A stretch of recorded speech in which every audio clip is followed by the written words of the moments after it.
이 전권을 드리는 게 필수 불가결의 조건이라면 만약에 선대위 영입을 위한 그걸 하실 의향도 있으신 건가요? 제가 할 건 아니고요. 후보가 해야 되는 것인데 지난번에 전두환 발언 때문에 후보가 굉장히 곤란을 겪었지만은 그 부분은 후보가 사과를 했으니까 됐고, 근데 후보가 원래 그때도 하려던 말이 전두환 대통령 같은 사람도 그런 어떤 아주 큰 과거가 있지만 경제라는 분야에 있어가지고는 본인이 아는 게 별로 없으니까 김재익 경제수석 같은 훌륭한 분한테 위임을 했기 때문에 아주 그 통치에서 경제에 있어서는 성과가 좋았다, 이런 취지로 이야기한 거거든요. 그래서 저는 후보도 위임에 대해 가지고 그렇게 얘기를 많이 했다 그러면은 선거에 있어가지고는 대한민국 최고의 지금 지휘관으로 일컬어지고 있는 김종인 위원장에게 사실상의 전권을 주는 건 나쁘지 않다, 저는 이렇게 봅니다. 대표님 생각은 그런데 후보의 또 결단이 필요하다, 이런 말씀. 예, 저랑 김종인 위원장이 선거 전략이나 아니면은 그 기본적인 정치에 대한 태도나 이런 게 굉장히 비슷해요. 그러니까 저희 똑같은 사람 둘이서 지금 거기서 중복된 업무를 하고 있을 이유가 없는 거죠, 그러면은. 어쩌다 보니까 제가 후보도 아닌데 이재명 후보랑 맨날 치고받고 하는 모양새가 됐습니다. 무슨 그랬더니만 저쪽도 민주당 쪽도 상당히 민감해져가지고 저한테 폐륜이니 이런 소리 하고. 김종인 위원장이, 전 위원장이 위원 총괄을 맡고 그다음에 그 밑에 전문 본부장이 4-5명이 중진으로 갈 수도 있다, 이런 얘기가 윤 후보 측에서 나오고 있어요. 오늘 출간하신 만화에 18장에 보면 챕터 18을 보면은 176페이지부터 185페이지인가 보면은 이미 페이지까지 다. 제가 현장에 봤어요. 이 얘기 안 했을 리가 없다. 이 어르신께서 이 얘기 안 했을 리가 없다 해가지고 2012년 저희가 대통령 선거를 같이 준비할 때 그때 저희 선대위에서 있었던 일들을 이제 막 적어 놓으셨어요. 김종인 위원장과 같이 일하고 싶으신 분들은 그 부분을 확인해 주시는 게 좋다.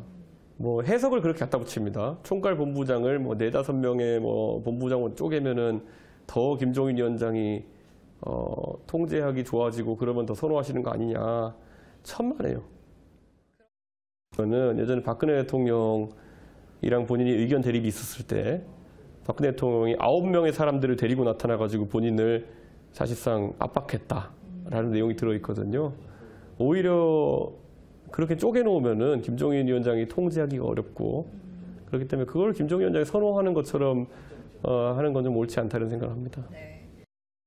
사무총장만 하더라도 선거 사무뿐만 아니라 일반적인 당무까지 해서 굉장히 많은 부분을 담당하는 직책이에요. 그래서 그걸 예를 들어서 훌러덩 후보의 의중에 따라 바꾼다, 할 수도 있겠죠. 그러려면은 적어도 다른 당무에 영향이 없도록 사전 협의를 해야 되는 것이고, 그런 게 있는데, 그래서 저는 아직까지 후보한테서 그런 요청을 하나도 듣지 않았습니다. 사전 협의가 전혀 없었다. 그렇죠. 그런데 어제 이제 기사를 보면은 다른 경로로 후보의 측근을 이제 자임하는 분이 그런 식으로 이제 사무총장과 소통했다는 거는 굉장히 부적절했다, 그런 지적을 할 것 같습니다.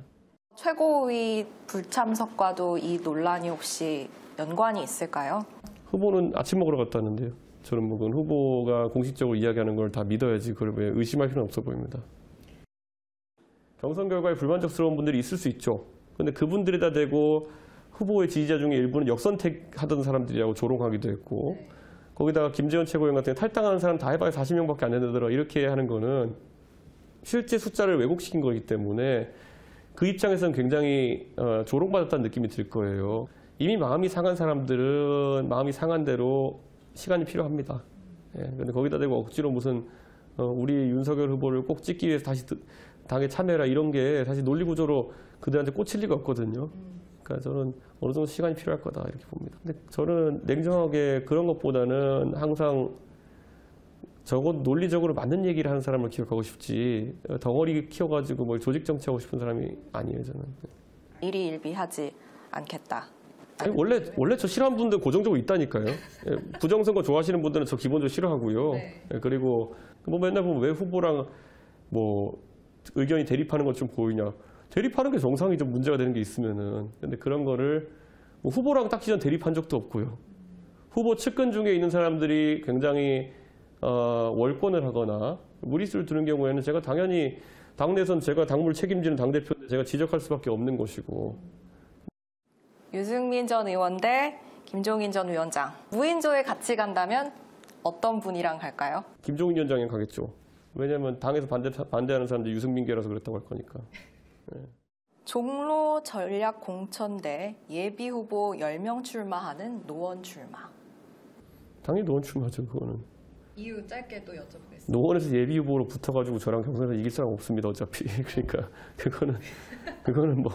그거는 전혀 문제가 아닙니다. 네. 네. 혹시나 이렇게 하면은 저희가 종로 출마 얘기를 들을 수 있을까 싶어서 이렇게 드렸는데. 제가 종로에 가길 바라는 분들이 많은 분들이 있죠. 저를 아껴서 그렇게 말씀하시는 분도 있고, 반대로 제가 제발 지방선거 때 역할을 하지 않았으면 하는 생각 때문에 하는 분도 있을 텐데, 후자에 해당하는 분들을 만족시킬 생각이 없습니다, 저는. 예. 여자친구분 얘기를 안 할 수가 없어요. 그거 좀 안 했으면 좋겠는 게. 알겠습니다. 그럼 패스권 쓰시는 걸로. 저희가 생각하겠습니다.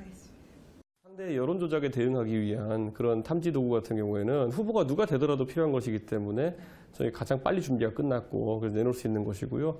후보가 당선된 다음 날부터 지금 비단 주머니 속에 있는 여러 가지 내용물들을 채워넣기 위해 가지고 고군분투하고 있습니다. 다가오는 것들을 보면은. 그래서 이제 농담하는 거 아니라고 보시면 됩니다. 이게 보면 단순한 비유는 아니다. 민주당이 지금 굉장히 뭔지 모르니까 자꾸 아무것도 없지 않느냐부터 시작해서 별거 아닐 거다 이러는데요. 네. 아마 공개되면은 당황스러울 겁니다, 민주당이. 당황스러울 정도로 대단한 이제 전략을 짜고 계신다, 그죠? 따라올 수 없는 것들을 많이 합니다. 알겠습니다. 저희가 이달 말까지 한번 기대를 많이 해보도록 하겠습니다. 이준석은 당대표다. 네. 저에게 쏟아졌던 무수한 공격이나 아니면 저에 대해서 유튜브나 이런 데서 계속 하는 이런 음해나 이런 것들을 보시면요. 지금은 당대표하고 5개월 지났더니만은 맞는 게 하나도 없어요.